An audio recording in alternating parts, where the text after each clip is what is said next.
Hey guys, it's Tim and this is Pro Wrestling Unlimited. Why does my camera keep moving? I think my whole monitor just keeps shifting, but it is.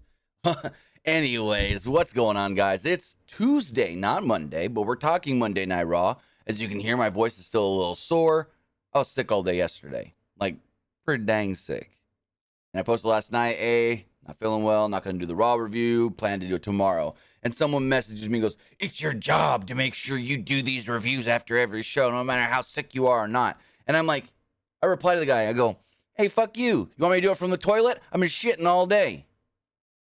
A little TMI there, but that's what I told the guy. I'm like, you want me to do it on the toilet? Because I've had the shits all day. And the guy doesn't respond. I think I got food poisoning from some Chinese food. Well, it was either the Chinese food or the Mexican food I had on Sunday, because I had both.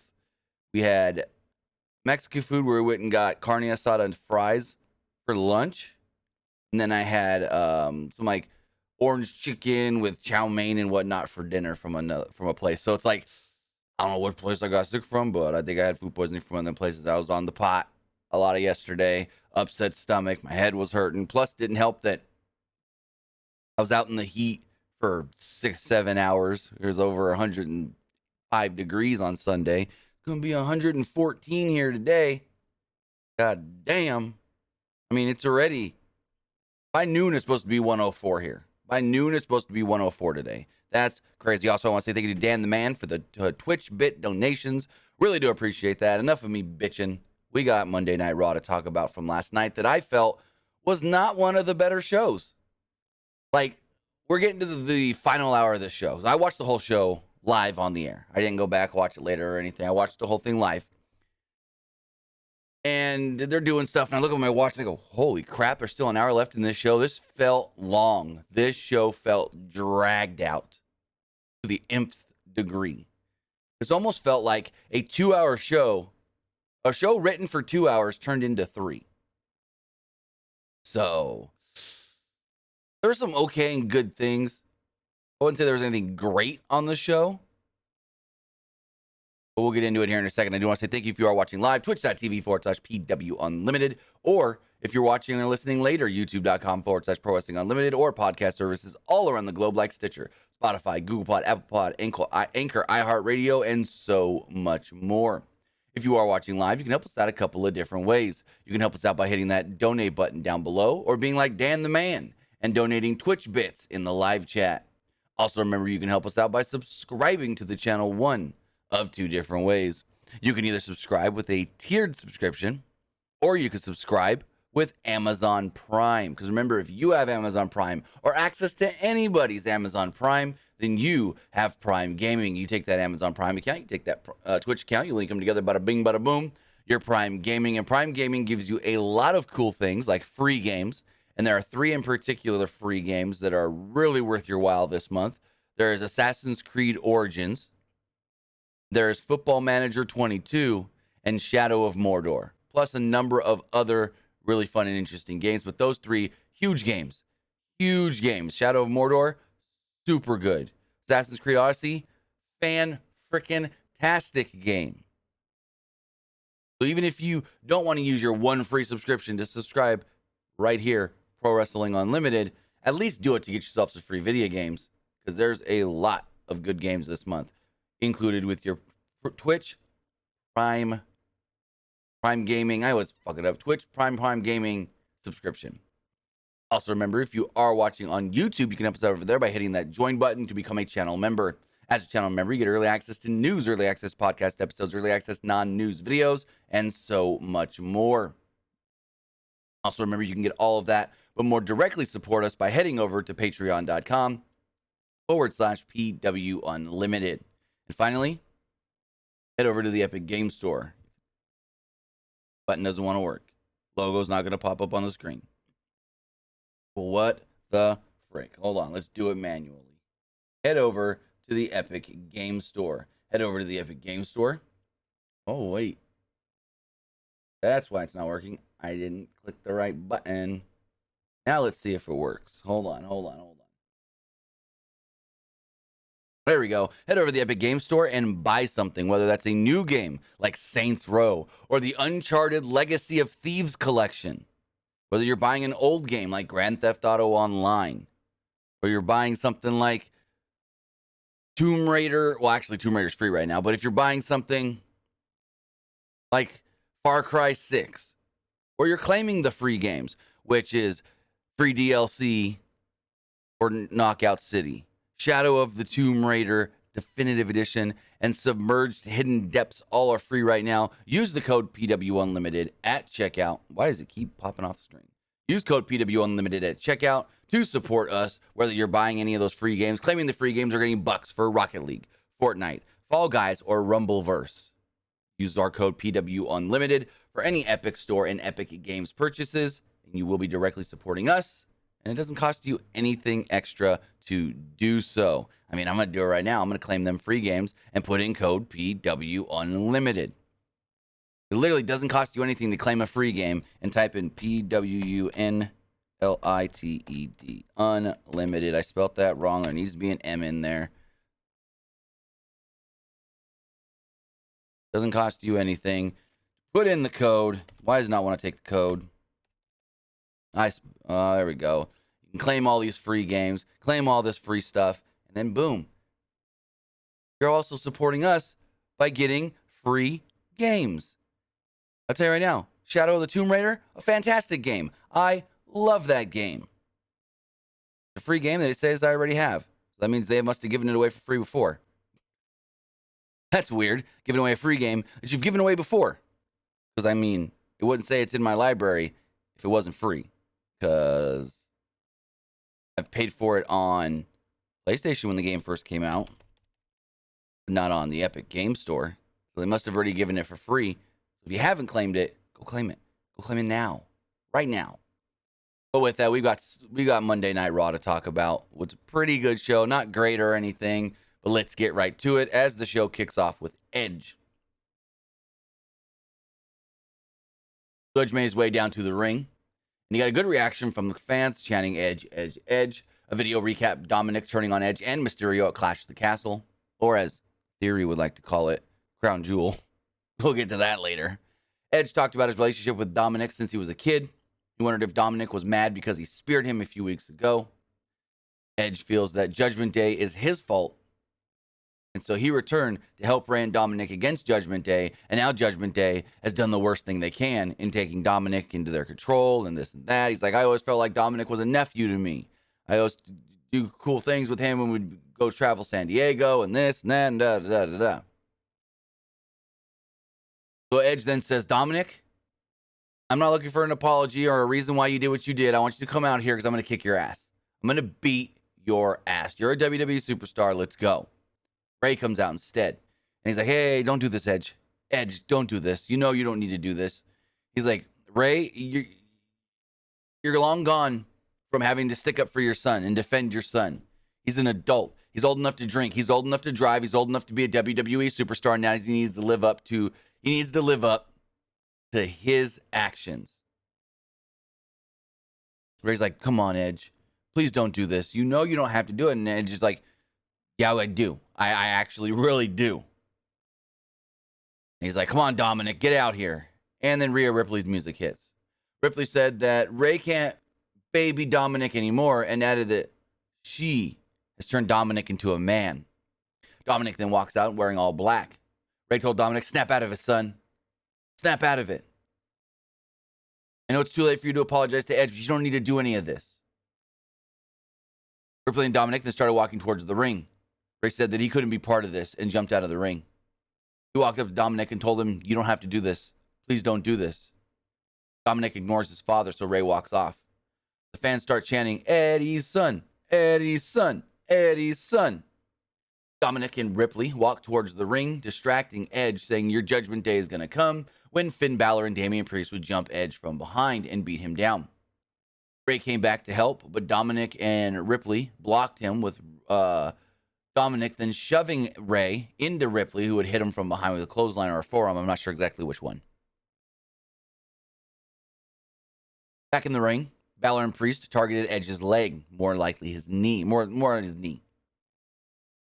Then weirdly, Rhea grabs a chair from under the ring and hands it to Dominic. I'm like, oh, is Dominic going to hit Edge with the chair? No. She handed Dominic a chair just so he can hand it over to freaking Edge. Or, not Edge. To, Finn to use on Edge. I'm like, that was kind of a weird spot. So, they lay the chair on Edge's knee, and Balor does a coup de grace off the ropes onto the chair. Ray then finally got his composure and jumped back into the ring after being thrown into the steel steps. He went to check on Edge, and Judgment Day ran off. There's a video of The Miz and Ciampa, who is now back to Tommaso Ciampa. Kudos on that one. Gotta love to hear it. Tommaso Ciampa said it right on the screen in the next interview they did later. Sarah Schreiber tried to ask them about Dexter Loomis. She goes, what happened with Dexter Loomis last week? You left the building and he was, or someone that looked like him was in the back of your car. Miz is like, I don't want to talk about it. I went to my hotel. I got on my flight. I went home. I don't want to talk about it. Instead, he focused on his match with Bobby Lashley inside of a steel cage tonight. Miz and Ciampa then noticed something off screen. Camera pans over and a car had been flipped over in the parking lot. Looked like it had at one point been on fire. It was smoking and smoldering. Miz and Ciampa were like, oh, yeah, we need to get out of here. And they walked off. Corey Graves tried bringing attention to the flipped car, but Jimmy Smith and Byron Saxton kind of ignored it. We then had a 14-minute match that was supposed to be a tag team championship #1 contenders match that ended up being fodder for the return of Braun Strowman. Like, this was kind of a waste of time almost, if you're going to be completely honest. You go out there and you say, we're going to do a 4-way to determine the new #1 contenders for the Usos and the tag titles. And then you just destroy all teams except the New Day. The New Day never got hands from Braun. As far as the match does go, Woods and Angel, who hasn't got his name back yet, started off with a hot back and forth action. Garza then tagged in Kingston to face off in his own partner. They're like, oh, what do we do? What do we do? They shook hands like they were going to fight. And then Woods laid down for Kofi to pin him. And my question is, if Kofi pinned Woods, Kofi would be the winner, Woods would be the loser. Would that just null and void the whole thing? Would that negate the whole thing if you're both the winners and the losers? Or would being the winners what's the word I'm looking for? Outdo being the loser? I don't know. I would have thought it would have negated it, and then there would have been no winners or losers in this match. But once they saw that, everybody jumped in and broke it up. It was kind of a mess spot, and it got me thinking way too much. Brawl then broke out, and the New Day cleared the ring. They then hit double dives over the top rope to everybody. Back from a commercial break. Also, I didn't see the picture-in-pictures. Like, you can tell they were going to picture-in-picture through the... So I was watching on the Comcast Xfinity Stream app on my Fire Stick. And whenever they would go to picture-in-picture, you could see they're going to picture-in-picture because the Raw logo pops up. And then it starts to do the transition for the picture-in-picture. And then Xfinity would throw their own commercials up, which I saw the same Table Mountain Casino commercial about 50 times, and they would run it 3 times in a row. Anyways. So I never saw any of the picture-in-picture except for, like, they'd finish their commercials. They would show one USA picture-in-picture commercial, and then they'd be back on the show. So I'd maybe see, for every, say there was in an hour, 6 or 7 commercial breaks, I'd see the picture-in-picture 1 or 2 times. But back from the break, Humberto hit a back suplex on Montez Ford for a near fall. Ford then fought back, and Dawkins got the hot tag. The pace picked up, and he ran wild and launched Kingston over the top rope in a crazy spot. Kingston then landed on a pile of everybody at ringside. Dawkins then hit a huge dive, wiping out everybody. In another fantastic sequence, Ford and Garza gave Woods a double superplex. Humberto then went for a moonsault, but Woods got his feet up. Humberto bounced off Woods' feet into a German suplex from Chad Gable. Otis then hit a splash on Woods for a second turnbuckle, but Kingston broke up the pin attempt. Back from the break, Ford slammed Otis and climbed to the top rope. Ford didn't see Gable make the blind tag. Los Lotharios then cut off Ford. Kingston, Woods, and Dawkins then went after Los Lotharios. Los Lotharios then hit double moonsault. Ford then hit a frog splash on Otis, but Gable was the legal man, Ford not knowing, and ran in and grabbed the ankle. He went for the ankle lock, and then we hear, Braun!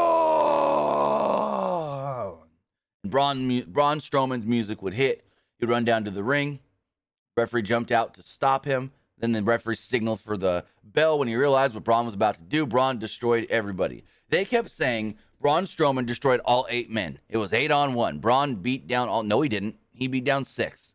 He beat down 6 because he never touched the New Day. Braun Strowman never touched Kofi and never touched Woods. Honestly, I feel like they just disappeared when Braun came out. You never saw the New Day again. You saw him take out both Los Lotharios. You saw him take out Street Profits. I mean, freaking Dawkins went through a table. Well, he got slammed on the announce table. I don't remember if it broke or not. Gable, he got beat up about 50 times. Apparently, he got beat up during the commercial break as well. So, yeah. They kept saying 8-on-1, 8-on-1. It was really 6 because the New Day never got touched. They, for some reason, didn't want New Day getting touched.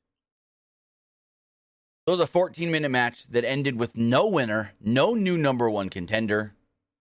We'll see where this goes. And my other question is, why Los Lotharios and not Viking Raiders? Why the New Day and not Viking Raiders? The New Day defeated the Viking Raiders on... No, the Viking Raiders defeated the New Day on SmackDown. Yet you're going to put the New Day in this match over the team that just beat them? That makes absolutely no sense whatsoever. Whatsoever. Got another tag team match. It was the women's tag team champions Raquel Rodriguez and Aaliyah in a non-title match against Doudrop and Nikki ASH. They kept this thing short. It went less than 4 minutes. Not much really happened. They dragged it out at first. Rodriguez then got in there and hit a couple big moves before Aaliyah got tagged in and got beat up and beat up and beat up and beat up and beat up. She finally made the tag back to Rodriguez. Rodriguez tried to give a power bomb to Doudrop. She couldn't get her up. Doudrop then took the advantage. Doudrop then climbed to the top rope. Rodriguez then grabbed her off the top rope for the Tejano bomb. Slammed her. So basically it was Raquel can't lift her up for the power bomb, but she can hold her up for the power bomb. And so she got her up. She was like, big feat of strength, and then slammed her down with the Tejano bomb.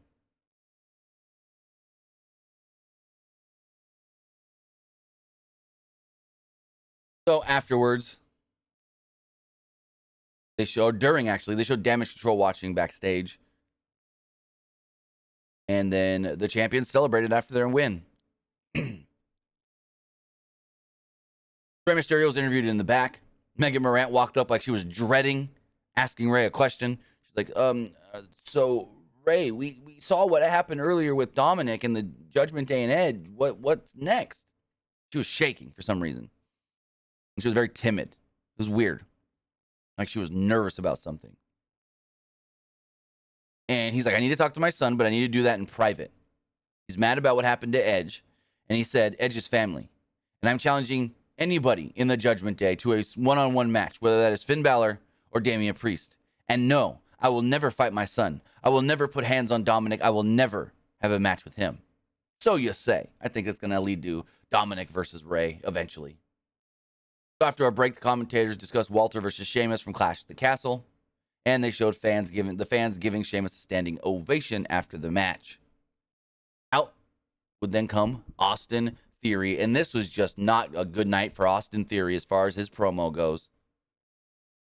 So at one point, he said something about being at Crown Jewel. And then, no, that wasn't Crown Jewel. Clash at the Castle. I still can't remember after I knocked. He kept playing it up of, I can't remember things. Like I got knocked out by Tyson Fury. He's like grabbing the jaw, like, throughout the whole thing. Every time he would talk, he's like, oh, my jaw hurts. And Theory noted that when he gets knocked down, he gets back up. Theory said he's happy that Roman Reigns is still the champion, and he mocked Drew McIntyre for losing in front of his friends and family. Theory kept messing up his lines. And I'm like, is he supposed to be messing up his lines on purpose or what? Because he messed up a lot of lines. He then promised to cash in eventually on Roman Reigns when Kevin Owens would interfere or interrupt. He made fun of Theory getting knocked out. He's like, yeah, you got knocked out. Wait, you got KO'd. And the crowd started chanting, you got KO'd. You got KO'd.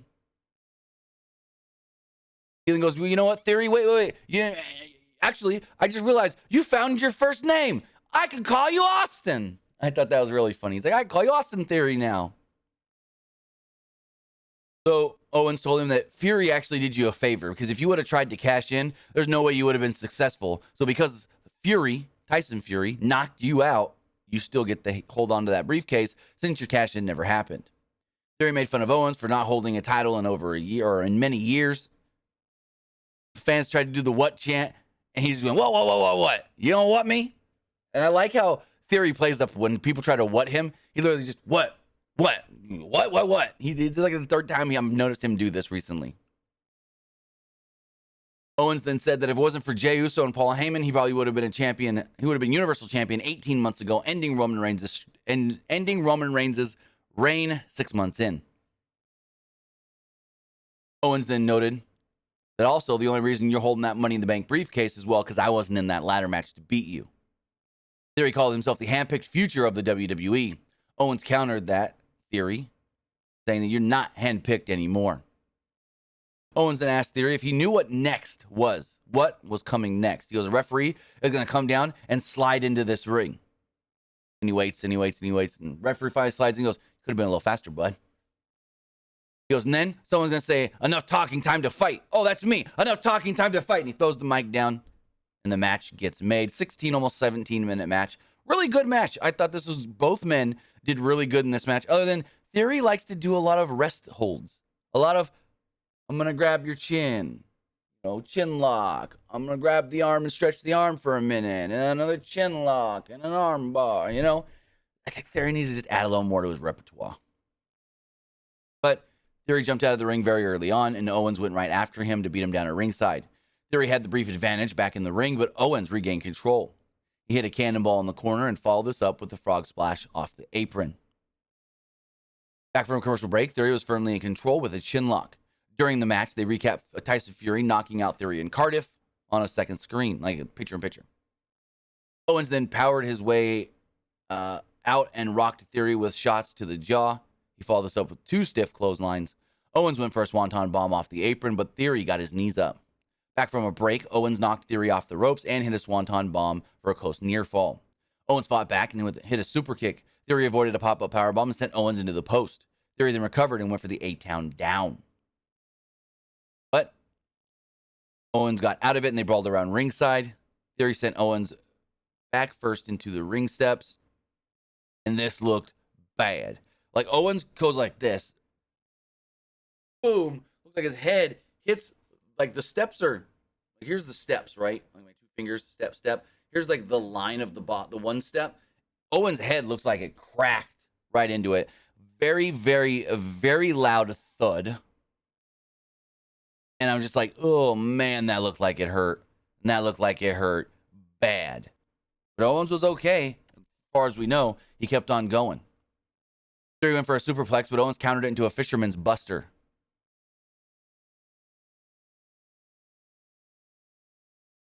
Owens then hit a pop-up powerbomb and a stunner to pick up the victory. Kevin Owens does end up defeating Austin Theory. Sorry, I'm getting messages about the CM Punk stuff. Someone is saying, hey, I got more info on CM Punk. Well, what do you got? Tell me.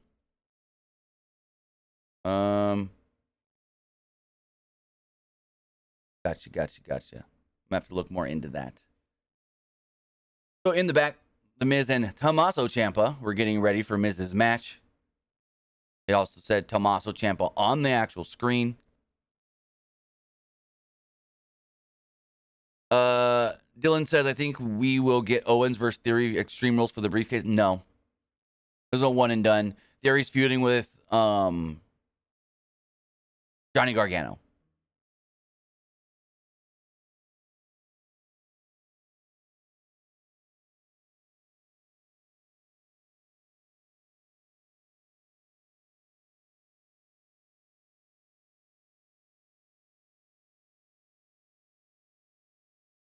So, Miz promised to become the United States champion, and there would be no distractions of people lurking in the shadows, even though he was distracted by someone. And somehow the cage will prevent that from happening. They kept calling Dexter Lumis, he that shall not be named. He that shall not be named. And no, not Voldemort.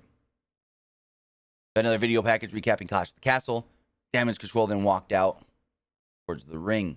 Back from the break, they showed the Kansas City Chiefs at ringside, and they aired a video package for Captain Patrick Payne.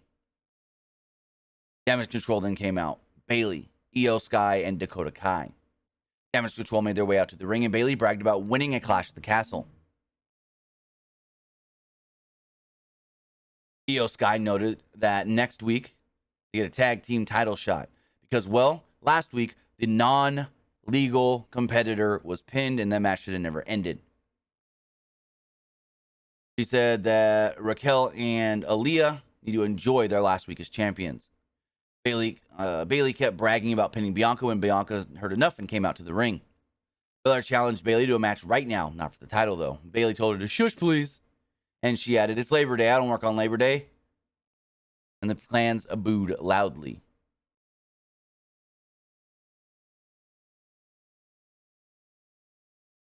Belair noted that Bayley got her minions. She got the Raw Women's Championship. I'm like, I'd rather have minions than a belt, to be completely honest. Belair then added that as long as she's got the title, Bayley's not in control. I mean, yes and no. Damage Control then surrounded her. Bianca looked like, oh, I know what's coming next. And then they got out of the ring. Bayley's like, let's go. Bayley said that she didn't need to prove anything. She noted that they need to focus on Sky and Kai winning the tag titles next week. Bayley said then she's going to be ready. She's going to be ready to win the title one way or another as she pushed Sky and Kai in front of her. Then they showed Drew McIntyre entering the ring for his match with Roman Reigns last Sunday to a huge pop. Sarah Schreiber then interviewed Johnny Gargano. He discussed Austin Theory's comments about swimming with the sharks. Gargano said he's excited and Theory to be here. And Theory walked up and goes, you've done nothing but talk. Johnny Wrestling, you're more like Johnny talking. And he goes, you know what? It hurts me to say this, but you're right, Austin. You're right. I've just been talking. So as I was about to announce, right now, I'm wrestling next week. I'm having my Raw in-ring return next week.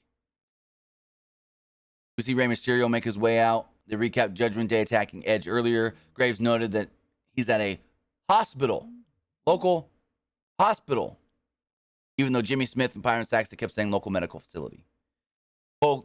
Graves kept making enunciations when he'd say, yeah, they took Edge to a hospital. They took Edge to a local hospital. He's like, I can say hospital now. I'm going to make sure you know I'm saying hospital. Then in a 13.5-minute match, Damien Priest against Ray Mysterio. Priest and Mysterio worked hard to tell a good story in this match, and I really enjoyed this match. Probably the best thing on the show all night. Mysterio attacked Priest at the bell. Priest tried going for the South of Heaven, but Mysterio spilled out the back. Priest then rocked Mysterio with a boot to the face. Priest took over and whipped Mysterio into the corner. He missed the tackle and hit the ring post. Mysterio took advantage and hit a series of kicks. He followed this up with the springboard crossbody, but went for punches instead of going, instead of going for the pin. Mysterio fought back and sent Priest to the floor. He followed this up with a sliding drop kick. Finn Balor, Rhea Ripley, and Dominic Mysterio all made their way to ringside. Mysterio was distracted, but dove off the apron. The distraction allowed Priest to catch Mysterio with a forearm hard right in the gut. Back from the break, Priest was firmly in control with the chinlock. Mysterio broke free and kicked Priest in the head. He sent Priest to the floor and hit a huge dive to the ringside area. Mysterio then hit a senton into the ring and followed this up with a lion salt for a 2. Mysterio looked over at Dominic and trapped Priest into the ropes. Priest dropped Mysterio on the corner. Priest went for a slam, but Mysterio countered into a DDT. Mysterio then hit a running Hurricane Rana off the ropes for a very close near fall. Priest at one point avoided a 619 and took off Mysterio's head with a huge kick to the face.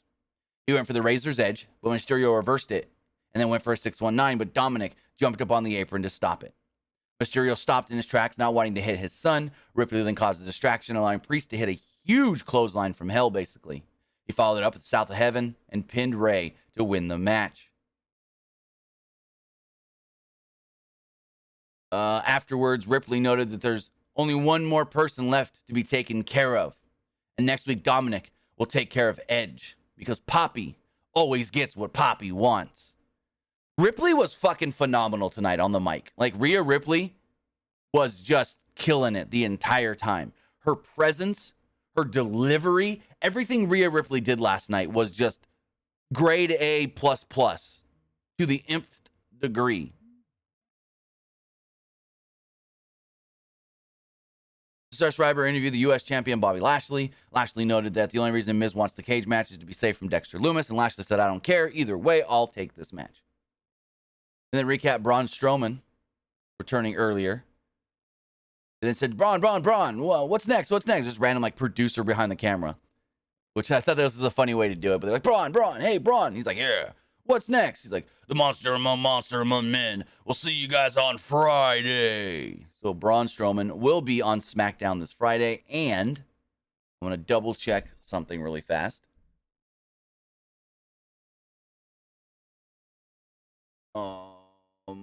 According to Mike Johnson of PWU Insider, if it'll load. Come on. Now I won't want to load. He states that Braun Strowman will be a regular on the SmackDown brand going forward.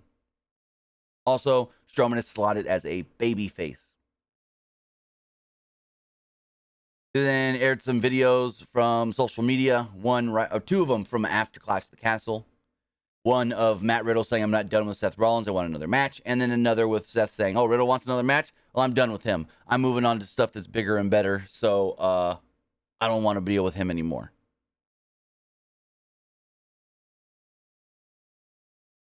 Then they had our main event that went 13, almost 14 minutes. It was the steel cage match. Bobby Lashley against The Miz.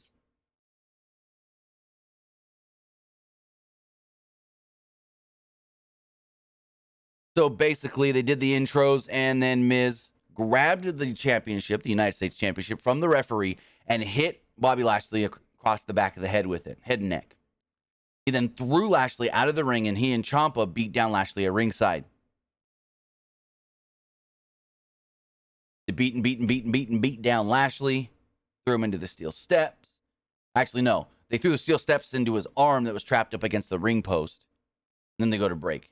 Come back, and they join the match in progress. Miz scored a near fall and then tried to escape, but Lashley pulled him back and tried to climb out on his own, but his arm gave up. Miz then recovered and hit some kicks for a near fall. He showed footage from the break of Ciampa attacking Lashley's injured arm with a chair. Back in the ring, Miz tried to escape, but Lashley pulled him back in again. Lashley fired up with a belly-to-belly, and he tossed Miz into the cage and scored a 2. Lashley then set up for a spear, but Miz tried to escape out the door. Ciampa tried to pull him out. Since it was a no disqualification, he can get involved. Lashley then pulled Miz back in and tried to escape, but Ciampa grabbed the chair and hit him with a cage and stuff. Lashley then jumped down, and Miz hit a running knee for a near fall. Back from the break, Miz had Lashley in a crossface. Lashley stood up and threw Miz into the cage. He went for a spear, but Miz avoided it. He tried to escape, but Lashley cut him off. Ciampa tried to help, but it didn't work. Lashley gave Miz a superplex. He missed a spear and hit the cage. Miz tried to follow this up with a skull-crushing finale and did, but got a clear... Miz followed this up with a skull-crushing finale and got a near fall off of it. Miz tried crawling out the door, but Lashley grabbed his legs. Lashley tried walking out the door, and Ciampa interfered. He slammed the cage right in Lashley's face. Instead, Lashley blocked the door and hit Ciampa, though. The distraction then allowed Miz to attack Lashley from behind. He hit Lashley with the cage door several times.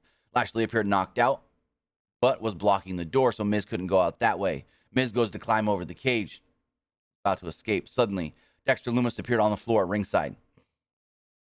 He looked straight up at Miz with a cold stare. Miz freaked out and climbed back into the cage. This was dumb. Lashley then took advantage, speared the Miz, and pinned him to pick up the victory. After the match, Lumis climbed the cage. Miz tried to leave out the door, but Lashley shut it. Lumis then choked Miz and petted his head. So he basically had him in like a rear naked kind of like deal, and then he like patted him on the head and whatever. So I don't. Yeah, well, the match itself wasn't bad. Both men did very well. I kind of expected more, and it just had a shit finish. Like, why wouldn't Miz just jump off, win the belt, and run instead of climbing back in with Lashley? Like, that didn't make any sense.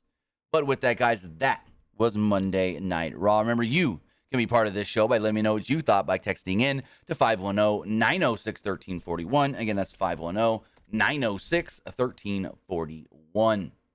Also, we do have the Twitch poll we're going to look at. I don't have any of the other polls. I didn't do the other ones. As far as the Twitch poll does go, 75% liked last night's Raw. 25% thought it was just all right. As far as the text messages do go, this who's the next challenger for the Undisputed Universal Championship?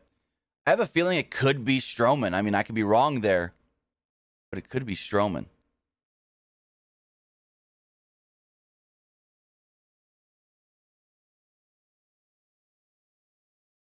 Person says, the Survivor Series being Raw versus SmackDown this year and the draft coming up right after WrestleMania 30. Who said that? Who said the draft is after WrestleMania 30? What? I'm not even going to read the rest of this because this person's got making stuff up. Making stuff up. You're going to make up news and then text it to me and ask me questions about it. I'm not going to respond to fake news stories. No one has said... Now I can't even find the text message. Oh, no one has said that the draft is coming up after WrestleMania. What? Where the fuck do you get that from? It says you think Seth Rollins and Bobby Lashley can feud for the U.S. belt. I think Seth wants bigger than the U.S. belt. I think Seth goes for Roman. Maybe that's after, maybe Strowman's next, and then Seth. I don't know. Maybe Seth and Saudi. It says you think Miz will face Dexter Lumis at Extreme Rules. I mean, good chance. Good chance. What's that pay-per-view? October 8th? Yeah. We got time to build that. It says, I'm happy Miz is getting to main event more Raws under the Triple H era. He looked better than usual. Do you think a former 9-time Intercontinental Champion like him is being treated fairly? Well, I don't think it matters that he's a former 9-time Intercontinental Champion. I just think Miz is being used like Miz is always being used. I honestly don't think that Miz is being used any different than normal. Miz is being used as almost main event guy. And that's where Miz usually is. Like, you have the main event guys, and then you have where Miz is right under that. And then I think Miz is used greatly. And not just because Triple H is now in charge, but I think Miz was being used pretty greatly even when Vince was in charge just most recently. So I don't understand. I mean, I understand your question, but I don't see any difference, to be completely honest. I think Miz was used great either way, before and after. With that, guys, that is going to wrap everything up. I do want to say thank you for joining me here. Twitch.tv/PW Unlimited. I also want to thank you if you're watching or listening later, whether that's youtube.com/Pro Wrestling Unlimited or podcast services all around the globe like Stitcher, Spotify, Google Pod, Apple Pod, Anchor, iHeartRadio, and so much more. So with that, guys, have a great night, or no, have a great day. It's Tuesday. We'll see you guys next time. Have a good one, guys.